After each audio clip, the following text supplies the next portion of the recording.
السلام علیکم، میں ہوں سجاد انور، جرنلسٹ کٹ کے ساتھ۔ آج ہمارے ساتھ سینئر جرنلسٹ ستار خان صاحب موجود ہیں۔ جی ستار خان صاحب، 27ویں ترمیم کی بڑا شور تھا کافی عرصے سے، لیکن اس کا کوئی مسودہ نہیں تھا، کوئی اس کے ہنٹس نہیں تھے۔ کئی وزیر کہتے تھے کہ ابھی تک تو ہمارے سامنے بھی کوئی ڈرافٹ نہیں آیا، لیکن آج جو بلاول بھٹو نے ٹویٹ کی، اور اس ٹویٹ ایک بڑی تفصیلی ٹویٹ تھی، اس میں اس نے وہ سیلینٹ فیچرز اور اس کے بلٹس دے دیے کہ یہ جو نئی ترمیم 27ویں ترمیم ہونے جا رہی ہے، اس میں یہ پوائنٹس رکھے گئے ہیں۔ فیڈرل گورنمنٹ کی طرف سے شہباز شریف صاحب وفد کے ساتھ آئے تھے پیپلز پارٹی سے ملنے کے لیے، اور ہم 6 نومبر کو فیصلہ کریں گے اپنی CEC میں۔ لیکن ان پوائنٹس کو اگر دیکھا جائے تو یہ بڑے انٹرسٹنگ ہیں۔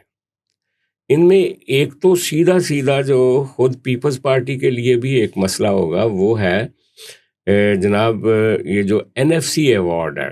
NFC ایوارڈ کو 18ویں ترمیم میں کانسٹیٹیوشنل کور دے دیا گیا تھا کہ اتنے % آبادی اور رقبے کے حساب سے ایک فارمولہ بنا کے تمام صوبوں کو پیسے جائیں گے۔ تو بلاول صاحب کے بقول یہ جو ٹویٹ کیا انہوں نے، اس میں وہ جو کانسٹیٹیوشنل تحفظ تھا وہ ختم کرنے کا کہا جا رہا ہے۔ تو کیا پیپلز پارٹی یہ جوا کھیل لے گی؟ اور پیپلز پارٹی ہی تو NFC کا سارا کریڈٹ لیتی ہے، اور کہنے والے یہ بھی کہتے ہیں کہ صوبوں میں جو نیشنلسٹ تھے ان کی آوازیں دب گئی تھیں، کہ لوگوں کو جب سے یہ NFC ایوارڈ ہوا تھا اور 18ویں ترمیم ہوئی تھی تو بہت سارے مطالبات جو صوبوں کے نیشنلسٹ کے تھے وہ مان لیے گئے تھے اس میں۔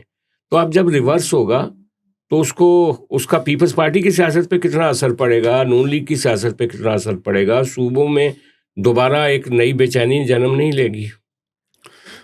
اچھا، دیکھنا یہ ہے کہ جب یہ ترمیم پاس ہوئی تھی 18ویں ترمیم، تو پیپلز پارٹی اس کا کریڈٹ لیتی ہے اور لینا بھی چاہیے۔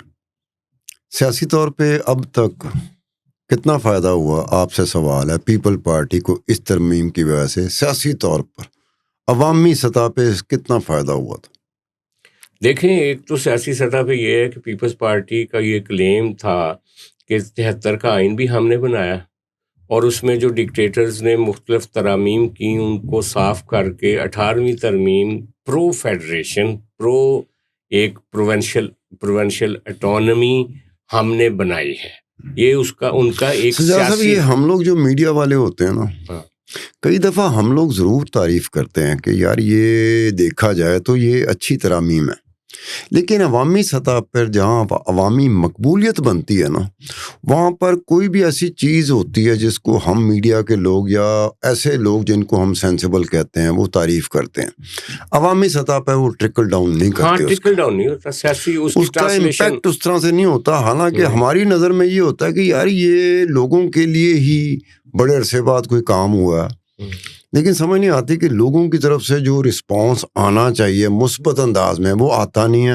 ایک تو لوگوں کو پتہ ہی نہیں چلتا کہ اس میں فائدہ کیا تھا، باریکیوں میں لوگ نہیں جانتے۔ تو اس میں یہ ہوا کہ سیاسی طور پر بھی جو مخالفین کی تعداد ہوتی ہے ان کا بھی امپیکٹ ہوتا ہے، میڈیا پہ امپیکٹ ہوتا ہے، جہاں سے وہ انفلوئنس کر سکتے ہیں پبلک اوپینین کو۔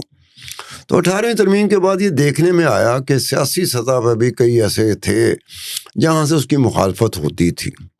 حالانکہ اصل 18ویں ترمیم کی مخالفت جو ہے وہ پاورز دیٹ بی کی طرف سے آئی تھی، جس کو آج کے دور میں اسٹیبلشمنٹ کا نام دے دیا گیا۔ بلکہ باجوہ صاحب نے تو سیدھا کہا تھا کہ یہ مجیب الرحمان کے 6 پوائنٹ سے بھی زیادہ خطرناک ہے۔ یار اگر آپ کے میرے انٹرسٹ پہ ضرب آئے گی تو میں یہی کہوں گا۔ بالکل اس وقت پاورز دیٹ بی کے انٹرسٹ پہ وہ بات پڑی تھی، لگی تھی، تو انہوں نے یہی کہا۔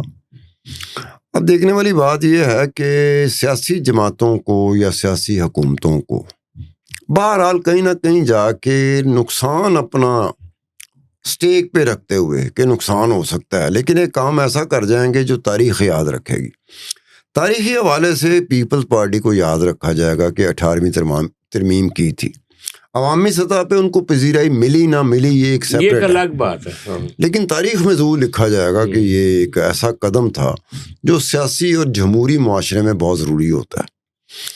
آپ یہ دیکھتے ہیں کہ ہمارے ملک میں ہوتا ہے کہ جب آپ اسپیس کیا ہمارے یہاں پھڈا پڑا ہوا ہے کہ اسپیس کتنی ملتی ہے پاورز دیٹ بی کو اور اسپیس کتنی ملتی ہے سیاسی حکومتوں کو. یہ اسپیس کا پھڈا ہے. سیاسی حکومتیں چاہتی ہیں کہ اسپیس ملے, اتنی اسپیس ملے جتنی باقی دنیا میں سیاسی حکومتوں کو ملی ہے. اسٹیبلشمنٹ یا پاورز دیٹ بی وہ پوری دنیا میں ہوتی ہے, لیکن وہاں کی پاورز دیٹ بی نے کچھ نہ کچھ ایسا کام کیا ہوا ہے کہ وہ اس حد سے آگے نہیں جاتے. ہاں, وہ ایک سطح پہ کھیلتے ہیں, ایک سطح. اور پولیٹیکل لیڈرشپ کی یا سیاسی حکومتوں کی انڈرسٹینڈنگ ہوتی ہے کہ یہ پاورز دیٹ بی کا ایریا ہے, اس پہ ہم نے کوئی دخل اندازی نہیں کرنی. لیکن بدقسمتی سے پاکستان میں چونکہ سیاسی استحکام رہا نہیں, سیاسی طور پر جمہوری طور پر ہمارا معاشرہ آج تک پنپ نہیں سکا.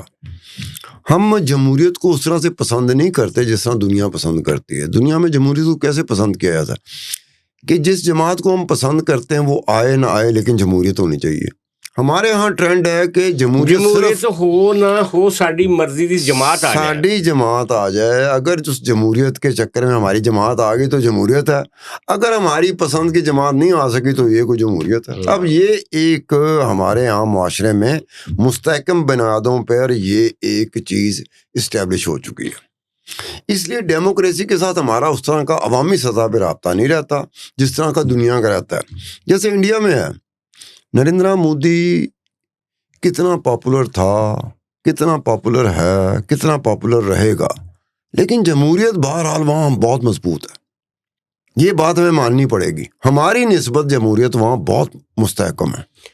آپ ٹھیک کہہ رہے ہیں, لیکن دیکھیں اس میں کچھ پہلو ایسے بھی ہیں جو ایک تو یہ NFC کی بات کی نا, NFC میں بھی ٹھیک ہے, آپ صوبوں کو یہ جو تحفظ ہے یا کور ہے وہ ابھی مطالبہ کیا گیا ہے اس کو ہٹانے کا.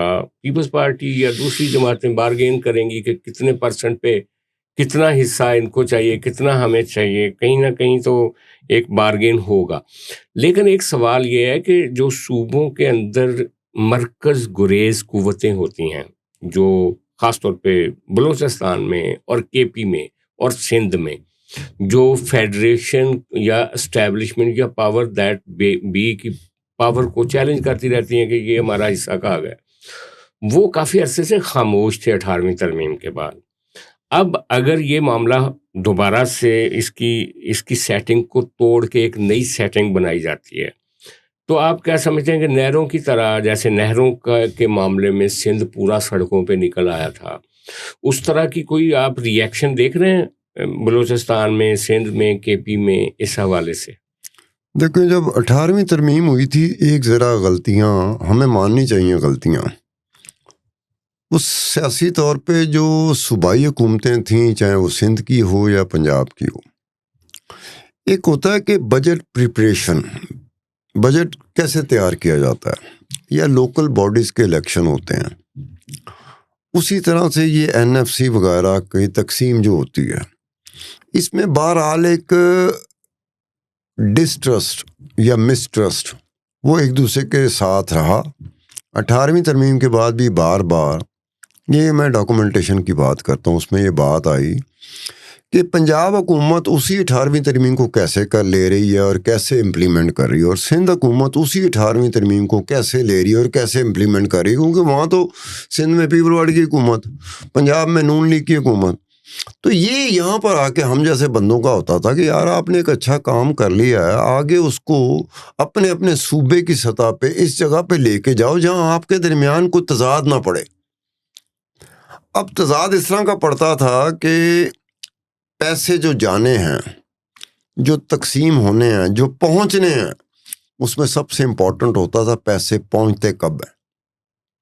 یہ بڑا رہا ہے. ہاں, سپلائی کہ یہ اس پہ ہماری توجہ نہیں رہتی تھی کہ یار پیسے پہنچنے کب چاہیے تھے اور پہنچے کب. اور خاص طور پہ عمران خان کے زمانے میں تو سندھ والوں کو جو ڈیو پیسے تھے وہ نہیں ملتے تھے, اور آج کل KP والے کہہ رہے ہیں کہ ان کو ڈیو پیسے نہیں ملتے. دیکھیں نا, اب یہ ہوتا کیا ہے کہ وفاق میں کوئی اور سیاسی حکومت ہے, صوبوں میں کوئی اور سیاسی حکومت ہے, پھر اس میں سیاسی جو مخالفت ہے وہ اس حد تک چلی جاتی ہے جس میں ہم لوگ بھول جاتے ہیں کہ ہم لوگ سیاسی طور پر ہمیں مستحکم ہونا چاہیے.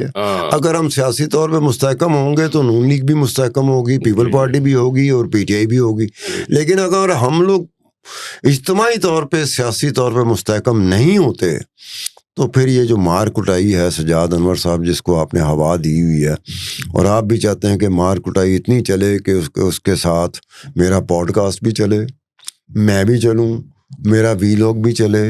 اب ہم لوگ اسٹیج پہ پہنچے ہوئے ہیں جہاں اسٹیبلشمنٹ کے لیے بڑا اچھا، پاورز دیٹ بی کے لیے بڑا اچھا موقع تھا کہ یہ آپس تقریباً مطلب سب تو کمزور اس ویلے سیاسی جماعتاں نے تے اس لہذا وقت سیاسی جماعت کیوں کمزور ہیں یا سیاسی ماحول کیوں کمزور ہے یا جمہوریت کے لیے جو چیزیں چاہیے وہ کیوں کمزور ہیں، اس کی وجہ یہ ہے کہ ہر درمی پولرائزیشن اس حد تک چلی گئی ہے کہ سجاد صاحب اگر میری آپ سے مخالفت ہے نا، میں اس چکر میں پڑ گیا ہوں، اس حد تک چلا گیا ہوں کہ جمہوریت رہے نہ رہے سجاد نہ رہے. ہاں بالکل سجاد کے ذہن میں آ گیا کہ جمہوریت رہے نہ رہے ستار نہ رہے.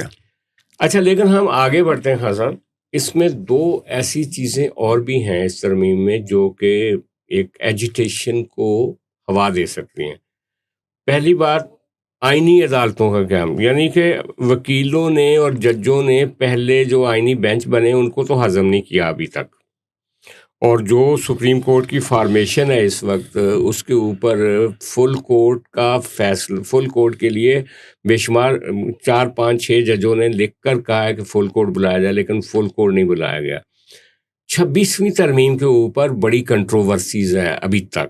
تو جب 27ویں ترمیم میں آپ پیرلل کانسٹیٹیوشنل بینچز کی جگہ پہ پیرلل کورٹس بنا دیں گے، ایک فیڈرل کانسٹیٹیوشنل کورٹ، 4 صوبائی کانسٹیٹیوشنل کورٹس، تو یہ ایک بہت بڑی کنٹروورسی ہوگی. لیگل فرٹیلٹی میں ایک بونچال آ سکتا ہے نئے سرے سے، جیسے وکیلوں کے پہلے آپ نے احتجاج دیکھے ہیں. اس کے علاوہ جو دوسری بڑی اس میں شک ہے وہ ہے ججوں کے تبادلے کی. جیسے لاہور سے اسلام آباد ہائی کورٹ میں چیف جسٹس جو موجودہ ہیں اسلام آباد ہائی کورٹ کے، وہ لاہور سے لے جائے گئے تھے، اور وہاں کے جج کہہ رہے تھے کہ ہمارا یہ جو سینیارٹی کی لسٹ ہے وہ ساری تتر بتر ہو گئی ان کے آنے سے. تو یہ جو دو بڑے واقعات ہیں خاص طور پہ ججز کے حوالے سے، جوڈیشری کے حوالے سے، ان کو آپ کیسے دیکھتے ہیں؟ لیکن جیسے کوئی بھی اپنی جگہ پہ نہیں رہا، پاکستان بنتا ہے تو اپنی اپنی جگہ پہ رہتے تو پاکستان کسی اور طرح کا ہوتا. پاکستان بنا ہم اپنی اپنی جگہ پہ نہیں رہے جس جگہ پہ ہمیں رہنا چاہیے تھا. اس میں بدقسمتی سے جوڈیشری بھی آ جاتی ہے، وہ بھی اپنی سپیس سے باہر نکلی، وہ بھی اپنی ایسی جگہ پر جا کر اس نے ایسے تاریخ لکھی جو ہم فخریہ طور پہ نہیں بیان کر سکتے. ٹھیک ہے، اب اپنے لیے استعمال ہوتے رہے یا کسی کے لیے استعمال ہوتے رہے. اس کے بعد یہ نتیجہ نکلا کہ اب آ کے اس ایک وقت میں آپ اس فرق کو، جسے فرق کہا جاتا ہے، جیسے دنیا مانتی ہے، وہ آپ فرق نہیں ثابت کر سکتے. کیا ہے کہ میرے حق میں جج جا رہا ہے، میرے حق میں عدالت جا رہی ہے، میں کہوں گا یار تو بہترین تو عدالت تو کوئی نہیں. اگر میرے مخالف جا رہی ہے تو میں کہوں گا اس سے بدترین عدالت کوئی نہیں ہے. اس میں آگے جو پھڈے ہوئے، جیسے آپ کہتے ہو کہ تبادلہ ہو رہا ہے. اب اگر تبادلہ ہو رہا ہے تو رائج الوقت رولز جو ہیں وہ کیا کہتے ہیں، اس کو اسٹڈی کرنا پڑے گا کہ کیا ایک صوبے سے جج کو دوسرے صوبے میں لگایا جا سکتا ہے. ہاں رولز موجود تھے لیکن آج تک کبھی لگائے نہیں گئے. میں وہی تو کہہ رہا ہوں نا کہ اس کو دیکھنا پڑے گا. اگر اس میں اس کی گنجائش تھی تو پھر ہمارا جو شور مچانا نا، اس کے پیچھے کوئی نہ کوئی ہمارے سیاسی موٹیوز ہوں گے. ٹھیک ہے نا، وہ یہ ہوتا ہے. اس کے بعد یہ ہوتا ہے کہ جو بینچوں کی تشکیل کی جاتی رہی پاکستان کی ہسٹری میں، وہ بھی ایسے ہی تھا جیسے میں نے ہر شو کے لیے سجاد کا انتخاب کر لیا کیونکہ سجاد میرے گروپ کا آدمی تھا. اسی طرح جو بینچ بنتے رہے پاکستان کی تاریخ، عدالتی تاریخ میں، وہ اس بات کی واضح طور پر ہے کہ یہ 20 کیس لگے ہوئے ہیں امپورٹنٹ. یہ 20 کے 20 کیسز میں بینچ یہی بننے تھے. وہاں سے بھی موٹیو نظر آتا تھا کہ یار کیا باقی جج جو ہیں اس قابل ہی نہیں ہیں کہ وہ اس طرح کے کسی بینچ میں بیٹھ سکیں. ہاں، تو وہ یہاں تک جب آ جاتے ہیں نا، ایک دوسرے کی جگہ لینے کا جو رجحان رہا ہے جوڈیشری کا، اسٹیبلشمنٹ کا، اور میرا خیال ہے کہ ہر دفعہ سزا جو ہے وہ پارلیمنٹ کو ایک اور بات بتا دوں کہ ہمارے کئی لوگ اسٹیبلشمنٹ کو جانتے ہی نہیں ہیں کہ اسٹیبلشمنٹ کہتے کس کو. ہاں بالکل بالکل. ہمارے ہاں فیشن کے طور پر جیسے ہم لوگ میں کہتے ہیں نا کہ ہیومن رائٹس کو بھی ہم فیشن کے طور پہ رہتے رہے. ہمیں نہیں پتا کہ ہیومن رائٹس ہوتے کیا ہیں. ماحولیات ہوتی ہے, ٹھیک ہے, وہ بھی ہم فیشن کے طور پہ لیتے رہے. جو اسٹیبلشمنٹ کا ہم نے آنکڑا لگا دیا ہے, نعرہ مار دیا ہے, یہ بھی بطور فیشن. اسٹیبلشمنٹ کا پتہ کسی کو نہیں ہوتا کہ اسٹیبلشمنٹ کی اجزائے ترکیبی کیا ہے, اس کے کمپوننٹس کون کون سے ہوتے ہیں, کس کس جگہ پر جا کے کس کمپوننٹ نے کیا رول پلے کرنا ہوتا ہے. ہم لوگ یہاں پر اس وقت جو ایک وبا چلی ہوئی نا اینٹائی اسٹیبلشمنٹ, وہ اینٹائی اسٹیبلشمنٹ نہیں ہے, وہ اینٹائی فوج ہے. ہاں وہ تو عمران خان نے تو ڈائریکٹ کہہ دیا نا آسم لا, وہ مارشل لا کی بجائے آسم لا کہہ رہا ہے. وہ دیکھو نا, آپ نے اگر اسٹیبلشمنٹ کو دیکھنا ہے تو بھائی جان اسٹیبلشمنٹ کا آپ کو ترکیب اجزائے ترکیبی کا پتہ ہونا چاہیے. ساری دنیا میں ساری دنیا میں اسٹیبلشمنٹ کی کمپوزیشن اور طرح کی ہوتی ہے. نہیں, ہمارے ہاں بھی اسی طرح کی ہے, لیکن ہمیں پتہ نہیں ہے. فوج اکیلے صرف اور صرف فوج اون اٹس اون کچھ نہیں کر سکتی جب تک کہ اسٹیبلشمنٹ کے باقی کمپوننٹس اس کے ساتھ رل مل کے کام نہ ڈال رہے. ظاہر ہے ان کو سپورٹ کی ضرورت ہوتی ہے. اگر یہ ایک بات ہے, اس میں جوڈیشری کا حصہ بھی آتا ہے اور سول ایڈمنسٹریشن بھی ہے, اس میں بیوروکریسی بھی آتی ہے, اس میں سیاسی جماعتیں بھی آتے ہیں یا سیاسی جماعتوں کے کچھ حصہ ان میں آتا ہے. اس میں میڈیا بھی آتا ہے, اس میں اینکر پرسن بھی آتے ہیں, اس میں جرنلسٹ بھی آتے ہیں. اچھا خان صاحب, اب بات کو آگے بڑھاتے ہیں. تو ایک شک ہے آرٹیکل 243 میں امینڈمنٹ کی. 243 کا جو ہے آرٹیکل ہمارے کانسٹیٹیوشن میں, وہ آرمی چیف اور ان کا آفس اور جو تقرریاں اور تبادلے ہیں ان کو ایڈریس کرتا ہے. اس سے یہ مترشح ہو رہا ہے کہ اگر اس میں ترمیم کی ڈیٹیل تو نہیں بتائی گئی کہ اس میں کیا ترمیم ہوگی, لیکن بعض لوگ بات کر رہے ہیں کہ چونکہ اس وقت چیف آف آرمی اسٹاف اور فیلڈ مارشل عاصم منیر صاحب واحد ملک میں 5 اسٹار جنرل ہیں, باقی سارے 4 اسٹار جنرلز ہیں. آپ کی PIA کے بھی, نیوی کے بھی, اور اس کے ساتھ جو جوائنٹ چیف آف اسٹاف ہیں وہ بھی 4 اسٹار جنرل ہیں. تو کوئی نئے سرے سے کوئی سیٹ اپ ملٹری کے یہ جو اجزائے ترکیبی ہیں ان میں ایک تبدیلی کا کوئی آ رہا ہے. Vice chief of army staff کی پوسٹ نکل سکتی ہے, کسی کو vice chief of army staff لگایا جا سکتا ہے, اور عاصم منیر صاحب کی یہ جو ایکسٹینشن ہے وہ اس کے بارے میں تعین ہو سکتا ہے کہ وہ 5 سال کی ہوگی یا اس سے بیانڈ ہوگی. اس بارے میں آپ کی کیا رائے؟ نہیں دیکھیں, جب تک آپ کو پتہ نہ ہو, یہ تو اس وقت ہوتا ہے نا کہ جب آپ کو اس چیز کا پتہ چل جائے یا پبلک ہو جائے یا آپ کی ذاتی طور پہ ایکسیس ہو جائے ان دستاویزات میں جس میں تحریر ہے. ٹھیک ہے, اب یہ ہے کہ آپ کے سامنے 27ویں ترمیم آپ نے خود کہا کہ حکومت اپنی حکومت کے لوگ کہتے پھر رہے ہیں کہ یہ سانو تے نہیں پتا, مسودہ تے ساڈے کو نہیں آیا. اب اس میں صورت میں جب تک وہ کلیئرٹی کے ساتھ نہیں آتا ہم بات نہیں کر سکیں. ہم بات اس لیے نہیں کر سکتے کہ پھر یہ ہے نا کہ لیکن یہ جو ایک ٹیوا یا جو ایک تاثر ہے نا کہ بھئی وہ کیا ہوگا, نیا ایک vice chief of army staff آئے گا, ان کو 5 سال کی ایکسٹینشن ملے گی. ایک بات سجاد صاحب رکھ لیں آپ ذہن میں, حکومت میں جماعت ہو, سیاسی جماعت ہو یا اپوزیشن میں ہو, انہوں نے خدمت جو ہے نا وہ پاور دیٹ بی کی کرنی ہے. اچھا, مطلب جو وہ چاہیں گے جو یار وہ کہتے ہیں کہ راستہ یہی ہے, اسی راستے سے ہم نکلیں گے تو اقتدار تک پہنچ سکتے ہیں. ہاں, وہ جو شہباز شریف صاحب کہتے تھے نا کہ چشمہ یہیں سے نکلے گا. یار بات ایک ریالٹی ہے جو ہمیں سب کو مان کے چلنی چاہیے, لیکن اس کے باوجود سیاستدانوں کو اپنی پارلیمنٹ کو بھی بچا کے, اپنے کانسٹیٹیوشن کو بھی بچا کے. سیاستدان اس پوزیشن میں نہیں ہے, وہ اوور آل پورے پاکستان کا مجموعی طور پر سیاستدان اس پوزیشن میں نہیں ہے کہ وہ پاور دیٹ بی کو للکارے نہ صحیح, ان سے بات چیت تو کر سکتے ہیں, بات چیت میں آپ یہ کر سکتے ہیں. کامیابی آپ کی یہ ہوگی بات چیت کے ذریعے کہ آپ اپنے لیے سپیس کتنی لے سکتے ہیں. ہاں, یہ میں یہی کہہ رہا ہوں کہ وہ بات چیت کر کے تو سپیس لے سکتے ہیں, لے کتنی سکتے ہیں. اچھا, اب ایک اور دکھتی رگ ہے جو اس ترمیم میں آ رہی ہے, وہ ہے چیف الیکشن کمشنر کی جو عرصے سے ایک آ رہی ہے نا کہ نہ ان کو ہٹایا جا رہا ہے اور نہ نیا آ رہا ہے. اچھا اس میں جو اپوزیشن لیڈر ہوتا ہے نا اس کی رضامندی کے بغیر آپ نیا چیف الیکشن کمشنر نہیں لگا سکتے. اور اپوزیشن لیڈر جو ہے وہ اب تو اچکزئی صاحب بن گئے اور وہ اب کانسٹیٹیوشن میں ترمیم لے کر آ رہے ہیں جناب کہ آپ ایک نیا اس کا فارمولہ بنائیں کہ کیسے اس کی میرے خیال میں تقرری نیا ہوگی. چیف الیکشن کمشنر شاید تعینات ہی نہ ہو سکے. اور یہی چلتے آپ رہے. نے بتایا کہ اچکزئی صاحب ایک طرف بیٹھے نہیں ہوئے لیکن آئین میں ترمیم کر رہے ہیں نا وہ کہ اچکزئی کی حمایت کی ضرورت ہی نہ پڑے. اچھا یہ ایک اور چیز پھر لگ سکتا ہے. ہاں پھر وہی لگ نا سکتا اس کے ورنہ اس کے ہوتے ہوئے تو کیوں انہوں نے نام وہ دینا ہے جو حکومت کو نہیں ایکسیپٹیبل ہوگا. حکومت نے وہ نام دینا ہے جو اچکزئی کو اور اس کے پیچھے کھڑی ہوئی پی ٹی آئی کو ایکسیپٹیبل نہیں ہوگا. تو آپ اس صورت میں آپ دیکھ لیں کہ چیف الیکشن کمشنر سے بہتر ہے کہ سجاد صاحب آپ کو یا یہ ہمارا کیمرہ مین نہیں اس کو بنا دیا جائے. بہرحال ایک دو چیزیں اس میں ایسی ہیں کہ جو مجھے لگتا ہے کہ ٹھیک ہے. جو اس سے پہلے ہم نے ایگزیکٹو مجسٹریٹ کا جو عہدہ ختم کر دیا تھا اور جس طرح سے موبس کو اور سپورٹ کے اوپر لوگوں ڈیلنگ تھی مجسٹریٹس کی, وہ ختم ہونے سے کافی کرائسس بڑھ گئے تھے. ایگزیکٹو مجسٹریٹس کی بحالی کی بات ہو رہی ہے. مجھے یہ لگتا ہے کہ شاید یہ کوئی بہتر فیصلہ ہو.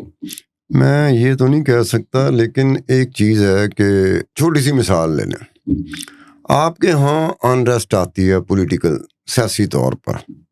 انریسٹ میں یہ ہوتا ہے کہ میں یہ سمجھتا ہوں کہ یہ میری سیاسی طور پر میرے حقوق ہیں کہ میں سڑک پہ آ کے مظاہرہ کر سکوں.